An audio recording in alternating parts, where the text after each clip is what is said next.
আন্দোলনের বলিষ্ঠ কণ্ঠস্বর মরহুম শফিউল আলম পোটারের সুযোগ্য উত্তর শরীফ বাংলাদেশ জাতীয় গণতান্ত্রিক পার্টি ডাক্তার সভাপতি ও দলীয় মুখপাত্র ইঞ্জিনিয়ার রাশেদ প্রধান বক্তব্য রাখছেন।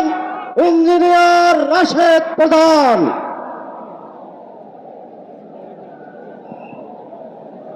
বিসমিল্লাহির রহমানির রহিম।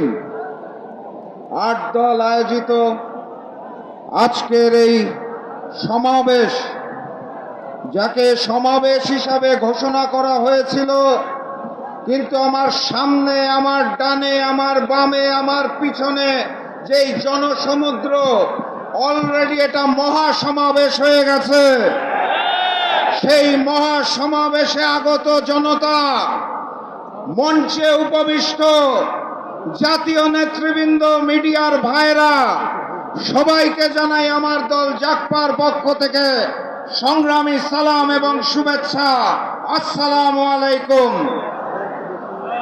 সংগ্রামী ভাইরা আমার, একটি দল যাদের জন্ম হয়েছিল গণভোটের মাধ্যমে, যাদের প্রতিষ্ঠা হয়েছিল গণভোটের মাধ্যমে, তারা আজকে নতুন বাংলাদেশে গণভোট মানতে চায় না। জনগণের চাপে গণভোটে রাজি হয়েছে, কিন্তু তারা বলতে চায় যে আমরা জাতীয় নির্বাচনের দিনে নাকি গণভোট করব। কথাবার্তা পরিষ্কার, প্রতীক নির্ভর জাতীয় নির্বাচনের দিন প্রশ্ন নির্ভর গণভোট আয়োজন করে আমরা জুলাই গণঅভ্যুত্থানকে অপমান হতে দেব না ইনশাআল্লাহ।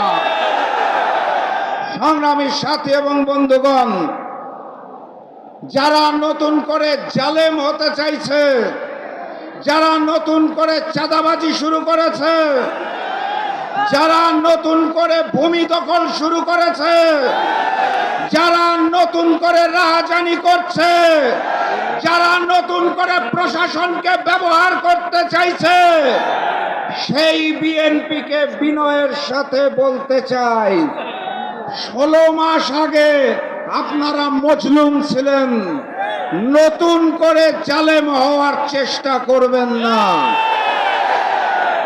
আর 2 দিন পরে 13 তারিখ জানি কারা আবার নতুন কর্মসূচি দেওয়ার চেষ্টা করছে। কর্মসূচির নাম নাকি লকডাউন। পুরাতন জালেমের নাম আওয়ামী লীগ, তাদের কর্মসূচি লকডাউন ঘোষণা করেছে।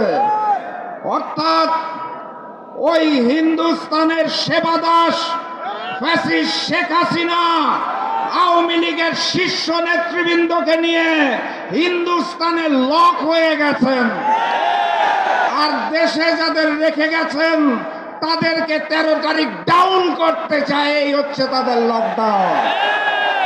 পুরানো জালেম আর নতুন জালেমদেরকে স্মরণ করিয়ে দিতে চাই।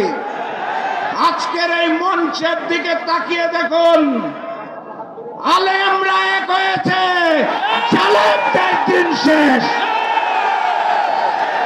বাংলাদেশের শীর্ষ আলেমরা এখানে বসে আছেন। আমার সামনে অসংখ্য তৌহিদি জনতা, অসংখ্য পতাকা, অসংখ্য 8 দলের প্রতীক এবং নাম দেখতে পাচ্ছি। আমি স্বচ্ছ চোখে আলাদা দেখতে পাচ্ছি না। আমি দেখতে পাচ্ছি কুরআন, আমি দেখতে পাচ্ছি ইসলাম। অতএব এখান থেকে আওয়াজ উঠবে, ওই যমুনাতে যে আওয়াজ পৌঁছাবে, জুলাই সনদ বাস্তবায়ন আদেশ জারি করতে হবে, জাতীয় নির্বাচনের পূর্বেই গণভোট করতে হবে। আজকে শান্তিপূর্ণভাবে বাড়ি ফিরে যাব। অতি সত্বর ঘোষণা না আসলে এরপরে কিন্তু যমুনা অভিমুখে যাত্রা শুরু হবে ইনশাআল্লাহ। সেই আহ্বান জানিয়ে আজকের মতো বিদায় নিচ্ছি। সবাই মিলে শুধু আওয়াজ তুলুন, নারায়ে তাকবীর, নারায়ে তাকবীর, নারায়ে আওয়াজ পৌঁছে গেছে। দেখা হবে বিজয়। আসসালামু আলাইকুম। সংগ্রামী ভাই এবং বন্ধুগণ, আজকের এই ঐতিহাসিক বিশাল সমাবেশে এখন আপনাদের সামনে বক্তব্য